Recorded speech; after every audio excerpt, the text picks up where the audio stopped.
Bonjour à tous, bonjour à toutes, nouvelle vidéo dans cette série Back to My Prime où je vous montre tout mon quotidien pour revenir à mon prime physiquement. Aujourd'hui, vidéo que je vous ai promis depuis quelques mois, on va analyser la deuxième séance d'eau de mon programme qui est focalisée sur mes points faibles. Pour analyser cette séance d'eau, on va faire appel à Michael Degundil, notre expert national. On avait déjà fait une première analyse de ma morphologie avec Frédéric Delavier il y a quelques mois où on avait listé l'ensemble de mes points forts et l'ensemble de mes points faibles.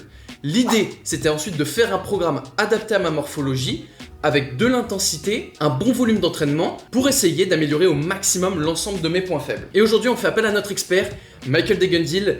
Je vais prendre mon petit déjeuner, je vais monter aussi la vidéo d'analyse des minéraux qui est sûrement sortie la semaine dernière à l'heure où vous regardez cette vidéo là. On va aller s'entraîner, je vais tout filmer et ensuite on laissera Gundil analyser l'ensemble des mouvements, l'ensemble des exécutions pour essayer de recruter au maximum mes grands dorsaux. Mais avant ça, petit déjeuner classique les gars. On a du maté, donc ça, produit que j'ai mis en avant et que j'ai analysé dans la dernière vidéo Back to My Prime, pour ceux qui l'ont vu. Ensuite, on a 3 œufs, super source de protéines et de lipides. On a également de la crème de riz à base de farine de riz, une scoop de whey, 5 g de collagène. Pourquoi du collagène avant l'entraînement? Gundil en parlera dans son nouveau livre sur les blessures dans les sports de force. On a également des bananes. Avec tout ça, on a évidemment 2 gélules de multivitamines de chez Nutrienco avec des vitamines B méthylées, également des minéraux, ce qui vous permet d'avoir un super apport en nutriments avant de commencer votre journée et de synthétiser davantage vos protéines, etc. Et c'est bon pour votre métabolisme. Pareil, aujourd'hui, je ne vais pas consommer de poisson gras. Donc, je prends 2 gélules oméga 3 labellisées Epax et Friend of Sea, et ce qui va me permettre d'améliorer un petit peu mon rapport entre mes oméga 6 et mes oméga 3 dans la journée. Un petit déjeuner super complet. Vu qu'il y a un peu de lipides avec les glucides, ça va me prendre un peu de temps pour le digérer. C'est pas grave, je vais travailler en dégustant mon maté. Et ensuite, on ira à la salle de sport filmer cet entraînement d'eau. C'est parti!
Bon, entraînement terminé les gars, on est début d'après-midi, il fait super chaud sur Bangkok, donc je vais en profiter pour monter cet épisode là, avant de le montrer à Michael ce soir. Et justement en parlant de Michael les gars, premier jeu concours de la chaîne, pour ceux qui veulent gagner le nouveau bouquin de Michael, j'organise un jeu concours, ça me permet aussi de vous remercier ceux qui s'abonnent, qui likent et qui commentent toutes les vidéos.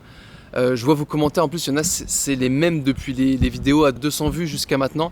Vous êtes vraiment des chefs les gars. Donc j'organise un jeu concours avec mes propres deniers. L'idée c'est simple, si tu veux tenter de gagner le nouveau livre de Michael, tu t'abonnes, tu likes et tu commentes cette vidéo. Et la prochaine que je vais faire avec Michael, si tu veux avoir encore plus de chances de gagner le jeu concours. Et moi je vais juste mettre tous les pseudos dans un fichier Excel. Donc ceux qui auront commenté sur les 2 vidéos, vous aurez 2 fois plus de chances. Je vérifierai juste que vous êtes abonné, bien évidemment. Et derrière, tirage au sort pour gagner le nouveau livre de Michael, Et ça me permettra aussi de vous remercier de suivre l'ensemble des vidéos. J'en profite aussi pour remercier tous ceux qui ont fait des commandes avec mon code sur Nutrenco. Là, il y avait le Black Friday, j'ai vu pas mal de commandes passer, donc merci à tous. C'est grâce à vous qu'il y a ce genre de vidéos qui existent, donc c'est vraiment cool d'avoir votre soutien. De voir vos commentaires, de voir des gens qui disent ouais je fais ma prochaine commande sur Nutrenco pour te soutenir, de voir les commandes passer, c'est vraiment ouf, on a une bonne communauté, j'en suis super satisfait. Je vous laisse, je vais aller monter la vidéo et puis ensuite on va essayer d'appeler Michael.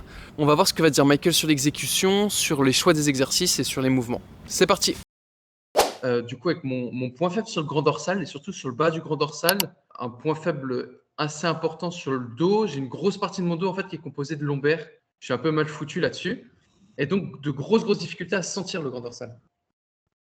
Premier exercice, un pullover en unilatéral pour essayer d'aller chercher un petit peu plus de contraction en fin de mouvement. Je ne sais pas si c'est un truc que tu recommandes. Avant, je faisais que du pullover en bilatéral. Et là, j'essaye en ce moment de faire un pullover en unilatéral. L'idée, c'est de me pencher un petit peu sur le côté pour accentuer un peu la contraction en fin de mouvement. Ah ouais, donc, non, c'est pas du tout. Je pensais que c'était sur le côté. Ouais, c'est un tout petit peu sur le côté en fait. Non, mais je voyais pas ça du tout comme ça. Ouais. C'est pas exactement tout droit, je suis un tout petit peu sur le côté, mais ça reste un peu droit quand même. Hein. Mais l'idée, c'est vraiment de venir chercher grosse contraction avec des séries longues. Quoi. C'est Fred qui m'avait dit, faut que tu rajoutes des séries longues dans ton… Je pensais que tu faisais comme l'inverse des élévations latérales. Quoi. Bah, un tout petit peu, si tu vois, je suis pas complètement de face, hein, je suis un tout petit peu non, mais là, tu n'es pas de travers non plus. Donc, Mais je suis pas de travers non plus, c'est un peu un mouvement hybride. C'est pour ça que je te parlais de mouvement hybride un peu tout à l'heure. Mais il n'y a que comme ça que j'arrive à ressentir vraiment le bas de mes grands dorsaux. Le principal, c'est d'y arriver. Ouais, j'arrive pas à sentir le bas des grands dorsaux tant que je suis pas dans cette position un peu foireuse, quoi. Ensuite, bah, tu vois, il n'y a pas de machine exceptionnelle pour le bas des grands dorsaux. Du coup, je positionne la poulie pas trop basse, mais à mid-range un petit peu. Et en fait, j'essaye d'avoir un tirage où, en position étirée, mon grand dorsal est un peu étiré. Et où, avec le coude, en position basse, j'arrive à tirer vraiment au niveau de la hanche. Donc ça, pareil, je ne sais pas si c'est un exercice que tu recommandes en priorité. Là, en fait, tu t'arrêtes à la moitié du mouvement. Il faut vraiment aller beaucoup plus loin. En contraction voilà, là, tu peux multiplier par 2 l'amplitude. via une rotation? Bah, via tout. Hein. Parce que j'ai pas forcément la sensation que je peux aller beaucoup plus loin, Ah bah, je mais peux te dire tout aussi. Là, c'est la moitié du mouvement que tu t'arrêtes. faudrait switcher un petit peu, me pencher sur le côté et aller tirer le coude encore plus loin. Ah bah, c'est pas encore plus loin, là, il va nulle part. Ah oui, pour toi là, c'est vraiment c'est Bah, c'est le mouvement qui commence, là. d'accord, ok. Ce qui expliquerait aussi pourquoi il y a un peu de retard au niveau du grand dorsal, c'est le mouvement il est fait qu'à milieu d'exécution, C'est quoi. qu'à moitié. Ok, Toute donc la partie étirement, tu t'en fous, là. C'est là où tu t'arrêtes que ça commence, en fait. là ouais, et même là regarde par exemple quand tu vois le coude qui va jusque là, pour toi c'est Tu vraiment rien peux, du tout. arriver à mettre la main quasiment sur le grand dorsal. Hein. Ah ouais, d'accord. Ok. Bon, bah, à tester du coup. Je pensais pas que je pouvais aller aussi loin. Parce que j'essaie vraiment hein, d'aller le plus loin possible. Je suis un petit Ah peu bah non, penché sur le là, côté. Ok, donc là-dessus, aller beaucoup plus loin dans l'amplitude. bah oui. J'essaie de garder un peu la tête en arrière aussi. Bah, si ça t'aide à contracter plus, ouais. Bah, à sentir en tout cas. J'ai un petit peu un meilleur ressenti. Est-ce que tu penses sur un mouvement comme ça qu'il faut lâcher un petit peu ses épaules lors de l'étirement et essayer de les ramener en arrière? Ou au contraire, ça pourrait peut-être amener un peu trop de travail derrière de l'épaule, d'infra et de trapèze peut-être? Bah, je sais pas, moi. Pour l'instant, je me concentrerai sur la contraction, pas l'étirement. Ok. Bah, de toute façon, l'étirement sur un exo comme ça, c'est pas hyper intéressant parce que tu vois, la main, faudrait qu'elle parte un petit peu plus en hauteur, je pense, pour étirer le grand dorsal. Ok, donc là, gros manque de contraction, c'est Ah globalement ça ouais. le. Est-ce qu'il y a un autre point que tu vois que pour l'optimiser un peu plus au niveau du positionnement ou… Bah, non, mais déjà, si tu vas plus loin, une rotation de la main, ça t'aidera peut-être. Ouais, la passe un tout petit peu en supplination. Ouais. En fait, je le faisais avant avec une autre poignée. Le souci de l'autre poignée, c'est que j'avais du mal à serrer suffisamment en fait la sangle de tirage. Et donc, du coup, je sens pas mal quand même mes avant-bras si j'ai pas de sangle. Et donc, du coup, j'étais passé sur une poignée qui est super lisse, qui me permettait vraiment de serrer comme un bourrin les sangles. Et sur cette poignée-là, passer en supination, ça me semble un petit peu compliqué. Mais ouais, passer en supination, tu peux peut-être, tu gagnes un petit peu d'amplitude, je pense, en fin de mouvement. Globalement, j'ai beaucoup de mon dos, c'est une partie avec des lombaires. Donc, du coup, j'utilise ce banc-là que tu peux incliner un peu plus, tu vois, tu peux l'incliner jusqu'à 35 degrés. Et série longue, pareil. Je voulais savoir si toi, tu recommandais de faire une petite pause, tu vois, à ce moment-là de l'exécution, ou Ah pas bah, à la forcément. contraction, tu peux, et puis tu peux contracter tes dorsaux, hein. Même les grands dorsaux, tu veux dire? Ben ouais, Là, en partie haute, ça serait de ramener, par exemple, également le coude c'est près comme de si la tu faisais hanche. un rowing en haut. Ok. Avec de la charge ou sans charge? Ah, déjà 100, parce que là, Bah là, je sens un peu mes dorsaux, mais quasiment rien, tu vois, je sens vraiment mes lombaires. bah, tu les sentiras mieux si tu fais du rowing. C'est pas dangereux un peu pour le bas du dos? Non, c'est ok? Bah, c'est le même mouvement, sauf que tu fais un rowing avec tes bras. Ok. Parce que dans l'action du grand dorsal, il y a une partie aussi qui travaille avec l'hyperextension ou rien à voir? Non, non, mais si tu fais un rowing, ils vont travailler. Et ça permet de rajouter du volume sur le grand dorsal. C'est ça la Bah, logique. sûrement que tu le sentiras mieux que là, où il reste étiré, quoi. Ouais. Ok, donc venir un peu customiser ce mouvement-là avec un rowing. Rowing quoi? Élastique ou halter, tu recommanderais Ah là-dessus? non, rowing déjà poids libre, enfin main libre. Et ensuite, du coup, dans la logique, tu vois, j'avais un premier exercice qui était où moi, je pensais venir chercher une forte contraction de mes grands dorsaux. Et ensuite, je me suis dit, bah, pour que le muscle grossisse, il lui faudrait un exercice dans lequel on vient chercher un fort étirement, tu vois.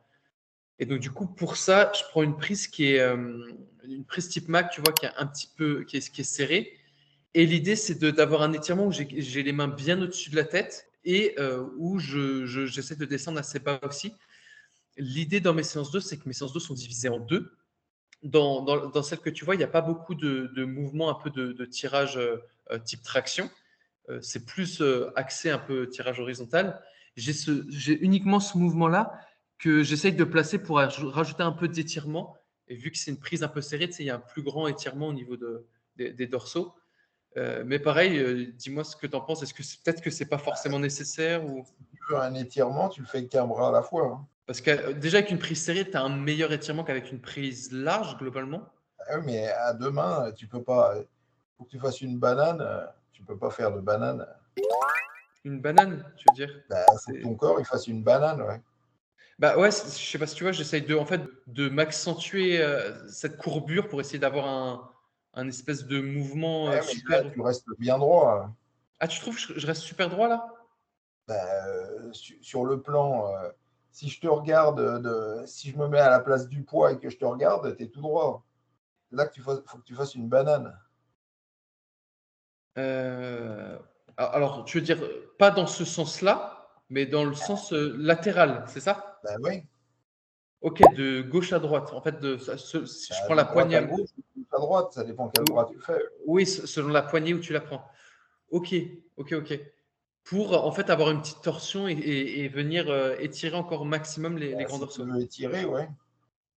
Ok, donc là, pareil, en fait, on est à la moitié du mouvement, quoi. Tu as un petit étirement, mais t'es pas étiré. Pas tout à fait la moitié, mais pas loin, ouais. Ok, moi, je pensais que c'était vraiment un balancier un peu d'avant en arrière pour se retrouver en phase d'étirement avec quasiment les poignets au-dessus de la tête, tu vois.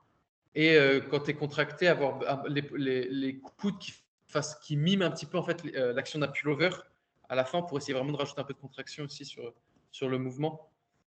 Mais ok, celui-ci le passer en unilatéral.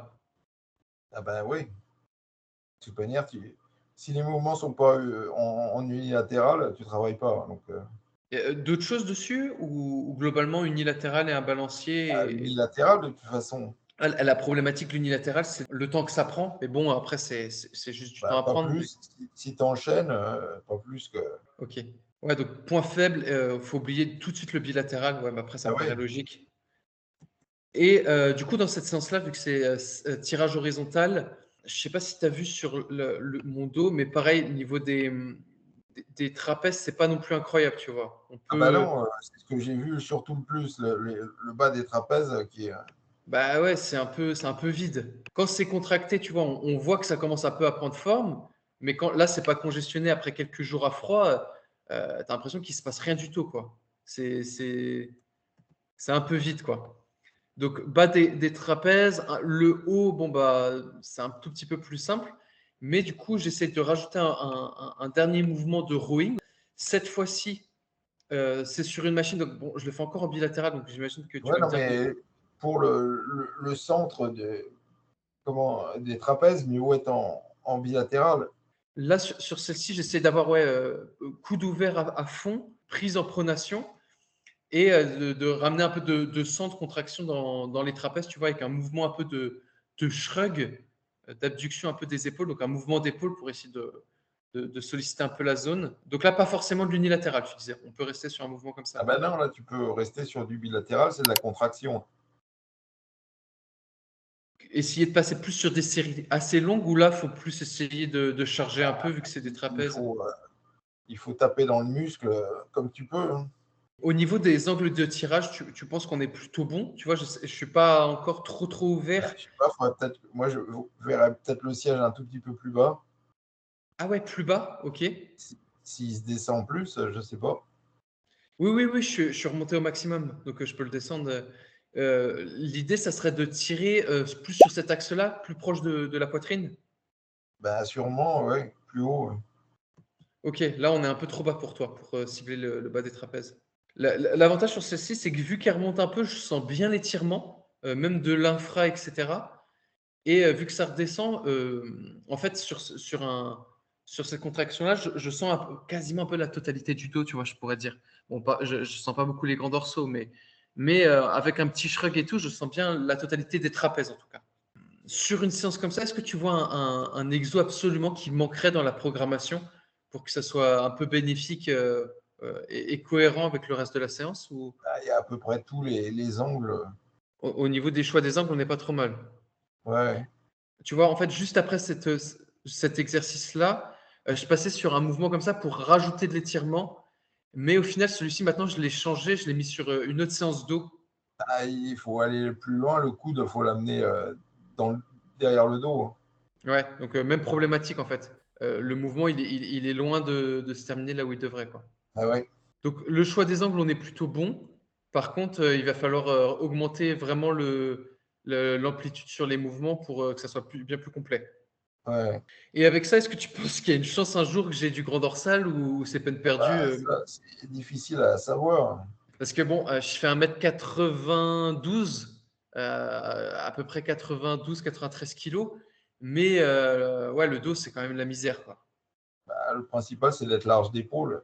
J'ai fait une vidéo, tu verras, elle sortira sur les effets de mode. Bah, large d'épaule, quand tu es grand, c'est pas très compliqué, tu vois. Bah, justement, te plains pas. Parce que tu vois, les clavicules, moi, je fais quasiment pas les épaules, mais les clavicules, elles ressortent Bah, toutes tu sur devrais les tout. faire plus. Ouais. Ça sortirait. Le problème de quand tu fais trop les épaules, tu vois, j'ai pas d'épais qui descendent très bas. Et donc, du coup, j'ai l'impression que Tu verras ma vidéo sur la mode. Ok. Oui, oui, mais la mode, oui, oui, oui. C'est pas Non, mais toujours la la mode, mode mais la en bodybuilding, pas la ah, mode. ah oui, en bodybuilding. Ok, ok, ok. Donc, ouais, rajouter encore de la largeur d'épaule. Bah ouais, tu verras. Est-ce que ça peut être bénéfique pour les exodos de rajouter encore de la largeur d'épaule ou ça a aucun Ah impact? bah, probablement pas, mais tu t'en fous, tu verras. Parce que, ouais, largeur d'épaule, bah, tu sais, ça donne une shape un peu en V, même de dos. C'est Bah, intéressant. c'est ça, ouais. Non, mais de toute façon, il n'y a rien qui est plus impressionnant. Tu as vu le mec, là, il a joué dans Reacher, là, dans le 3 là, Ouais, ouais, tu parles de la série, c'est ça? qui est très très grand. Ben ouais, ouais, ouais, je vois. Avec je connais pas le nom de l'acteur, mais je vois très bien, ouais. Et il a une grosse largeur d'épaule. Bah ouais, Mais après, tu vois, quand tu as une largeur, mais que tu pas d'épaisseur, ça fait quand même un peu deltaplane, tu vois. Tu as l'impression bah, que tu t'as t'en pas. fous. Les gens s'en rendent pas compte. Bah non, le grand public, il s'en rend pas compte, mais nous, en tant que passionnés, on voit bien que ça fait pas sérieux, quoi. Tu as l'impression qu'il y a Ah, pas. t'inquiète pas que si, ça fera. Tu verras, regarde ma vidéo, tu verras. Et tu sais, toi, tu parles souvent de l'infraépineux à travailler. Je le travaille à peu près à chaque séance, en tout cas avant chaque séance push. et en échauffement des séances dos et en fin de séance. Est-ce que tu penses qu'il est à la ramasse ou c'est OK? Je sais pas, là, moi, je vois le grand rond, moi. Là, juste là? Ben là, c'est le grand rond qu'on voit. Ouais, mais il devrait apparaître là, ici, l'infraprineux, normalement, non? Ouais, ouais. Il est timide aussi, non? Bah, sûrement, puisque ouais, si tu as le grand rond qui. Quand on le voit un tout petit peu, mais Ouais, voilà, là, et puis de l'autre côté, moins encore. ouais, mais ça, j'ai beaucoup Ah, de. là, il apparaît, là. Comment? Là, il apparaît, là. Ouais, il apparaît un petit peu. Bah, après, Ouais, bah, on les voit les deux, ouais. donc globalement, garder la charge de travail dessus, mais pas l'augmenter Bah ouais, trop, surtout quoi. gauche, parce que j'ai l'impression qu'il est. Mais je me demande s'il est pas flingué à gauche, non? Bah, c'est possible, hein. J'ai Soit l'impression. atrophié, soit. Ouais, T'as non, mal à l'épaule, elle est instable. pas forcément, non, j'ai jamais trop eu de douleur à l'épaule, moi. Mais comme tu disais, des fois, on les ressent pas, donc je sais pas forcément. Mais enfin, oui, c'est sûr qu'il est plus en retard que l'autre, ouais. Mais ouais, en vidéo, je me suis dit: «Ah, ça se trouve, je me le suis flingué» parce que, bah, ici, tu vois une boule, puis là, tu vois un trou, tu te dis: «Bah, il se cache ou». Bah, faut que quelqu'un appuie dessus, tu verras si ça fait. Par contre, je fais du T'appuies d'un côté, t'appuies de l'autre. Par contre, je fais du pistolet de massage et je demande des fois que ma femme, elle me masse à ce niveau-là, au pistolet de massage, et quand c'est une forte résistance, ça me bousille l'infra. J'ai des grosses douleurs à ce moment-là. Donc Ah oui, d'accord, mais à gauche ou. bah, des 2 côtés. Ah bon? Ah bah, Ouais. c'est une bonne nouvelle. C'est quoi? C'est une bonne nouvelle? Ah non, enfin non, je veux dire bonne nouvelle, c'est ironique. Ça sent les risques de blessure ou alors la blessure qui est déjà là? Ah, Ouais, c'est pas les risques, c'est qu'il est flingué, c'est ce que j'explique dans le bouquin sur les blessures. Tous les muscles posturaux, ils sont flingués chez les culturaux. ah ouais. Et pourtant, j'ai eu de la chance encore de connaître tes livres assez tôt et l'infraépineux, je l'ai rajouté dans mes échauffements et tout très tôt, quoi. L'arrière d'épaule, on le voit bien, tu vois? Il y a pas de Ah souci. ouais, c'est sûr que. Il est clair, mais juste en dessous, ouais, tu vois bien que là, ici, il manque quelque chose, quoi. Et bah, il y a pas de gouttière chez moi parce que j'ai jamais trop saigné le deadlift. Je faisais du deadlift, trap bar. Avec ma morpho, je prenais un peu plus, de l'arrière de jambe que du dos, que de la gouttière. Donc ouais, la gouttière, elle est inexistante, quoi. Elle apparaît un tout petit peu lorsqu'il y a de la congestion, mais ouais, de la masse ici, c'est compliqué, quoi. Donc cette séance-là, à garder. Est-ce que tu penses qu'il faudrait que je fasse une séance juste axée, grand dorsal ou celle-ci, elle suffit si elle. Tu t'en fous un peu, à vrai dire. Je te dis, le principal, c'est d'avoir une silhouette qui fait impressionnante. Mais ouais, mais quand tu es grand, ça fait tout de suite impressionnant, mais Ah ouais, non, c'est mais il faut justement jouer là-dessus, accentuer le. accentuer la largeur d'épaule encore plus, c'est Ah ça? ouais. OK, bah, je vais peut-être rajouter un peu d'épaule dans ma prog, parce que c'est vrai que j'ai qu'un mouvement, c'est de l'élévation latérale. J'ai pas bon, j'ai 6 séries, mais j'ai pas beaucoup d'épaules. Tu vois, par exemple, je fais pas l'arrière d'épaule, moi, vu Bah, que remarque, il c'est sort peut-être quand sup tu fais des dorsaux, alors. mais sur ma séance tirage vertical, je sens bien l'arrière d'épaule, donc au final, je m'amuse pas à l'isoler plus que ça. OK, bah, merci pour ton temps, Michael. Je te souhaite, bah, une bonne nuit. Merci beaucoup pour le partage que tu nous as fait et puis on te suit toujours sur tes vidéos et je mettrai tous les liens en barre d'infos. Ok, merci. À la prochaine, Michael. Au revoir. Salut. Salut.